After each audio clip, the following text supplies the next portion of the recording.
10 জন লোকের জন্য মাত্র 4 কেজি খাসির মাংস। চাপ, এই তোদের পিকনিক।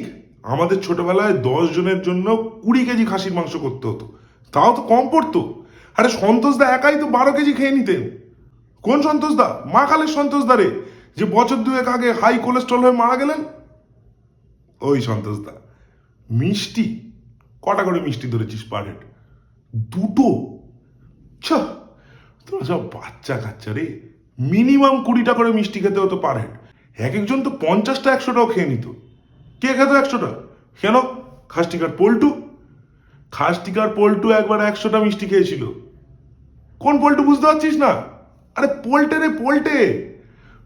বছর দুয়েক আগে মারা গেল, হাই ডায়াবেটিস ছিল, সুগার টুগার ছিল। হ্যাঁ, ও শ্রাদ্ধে তুই আমার সাথে বসেই তো কচুরি তরকারি খেলি। ওই পোল্টে। মদ, আমাদের ছোটবেলায় বাবু এত মদ খাওয়ার চল ছিল না।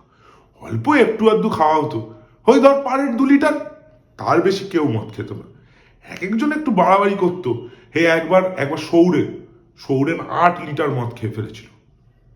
তারপর তারপর বছর 5 পর লিভার সিরোসিস হয়ে মরে গেল। এই যা। না না, সবাই মরে যায়নি, এখনো অনেকেই বেঁচে আছে। এই যেমন ধর আমিই তো বেঁচে আছি। আমি কি করতাম? আমি ওই পিকনিকে ক্যাটারিং করতাম।